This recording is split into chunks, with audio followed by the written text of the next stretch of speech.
Alors, je suis arrivée en Gaspésie, moi, dans les années 74. Avec mon compagnon, on voulait venir vivre en Gaspésie pour le retour à la terre, parce qu'on était du mouvement de contre-culture des années 70. Et puis, on cherchait un lieu où est-ce que c'était propice à l'agriculture. On voulait faire de l'apiculture. Et puis, on cherchait une espèce de refuge écologique. Un lieu où est-ce qu'il n'y avait pas de pollution, un lieu qui était à l'abri de toutes les tensions du monde. Alors, on s'imaginait que la Gaspésie était ce lieu. Et puis, il y avait la mer. Et puis, mon compagnon, lui, sa mère était née à Saint-Georges-de-Malbaie. Alors, il y avait comme un peu dans son historique familial un lien avec la Gaspésie.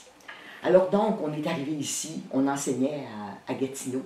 On est arrivé ici au mois de juin, en 1974. Et puis, la vie fait les choses, des fois, toutes préparées d'avance, on dirait. On est arrêté à Saint-Siméon par pur hasard et on est monté dans les rangs par pur hasard. On est arrivé dans le rang 3 par pur hasard. Il y avait quelqu'un dans le chemin qui se promenait. On lui a demandé, est-ce qu'il y a des terres à vendre? Il a dit, oui, dans le 4 en haut, il y a des terres à vendre. C'est comme ça qu'on est arrivé directement ici, la première maison qu'on a rencontrée.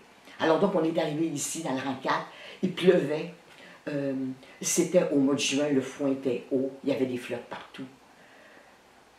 On a senti la vibration bonne. Alors on est venu cogner à la porte, il n'y avait pas d'écriteau, c'est à vendre. On est venu cogner à la porte, on a cogné à la porte.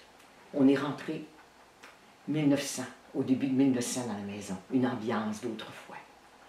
Une chaleur et puis quelque chose de symbolique. On dirait que tous les murs parlaient, on dirait que tout parlait dans cette maison-là. Moi, j'ai senti que je pouvais entendre ce qui se passait dans cette maison-là. Alors donc, il y avait un homme près du poêle d'assis. Fin juin, c'est frais en Gaspésie, en fin de journée. Le poêle est allumé. Tu sais, les poêles traditionnels blancs. Il y avait un homme assis à côté du poêle. On est rentré, on a dit bonjour monsieur, paisiblement. Il nous a dit bonjour, avec un calme.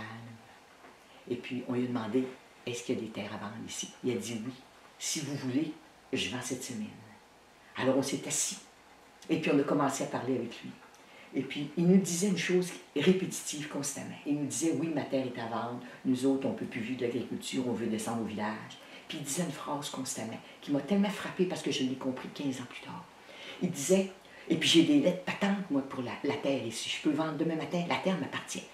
J'ai pas compris du tout sur le coup qu'est-ce que c'était cette phrase-là, qu'est-ce que ça voulait dire.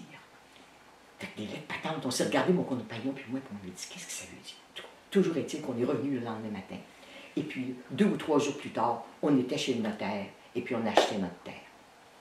Eux autres qui vivaient dans la maison, on a rencontré, seulement croisé les autres personnes. Je crois qu'ils étaient 3 à vivre ici. Alors donc, eux autres ont déménagé tout de suite, ont parti au village, puis nous autres, une semaine plus tard, on était dans la maison. Alors donc, pendant quelques années, on venait seulement l'été, on venait des fois à Noël, puis on amenait nos choses tranquillement. Et puis c'était pour moi, là, le temps que j'étais en ville, puis j'avais cette maison-là ici en Gaspésie, c'était comme un refuge psychologique à tout ce que je vivais, puis ce que je ne voulais pas vivre là-bas, parce qu'on était au cœur d'une ville, on travaillait dans des polyvalentes, puis Patrick, mon compagnon, travaillait au gouvernement. C'est sûr qu'on était dans le feu de l'action de la vie, et puis cette maison-là, puis la Gaspésie, pour nous autres, c'était le rêve. C'était le rêve, c'était le bonheur assuré, c'était le refuge, avec tout ce que ça représente, un refuge.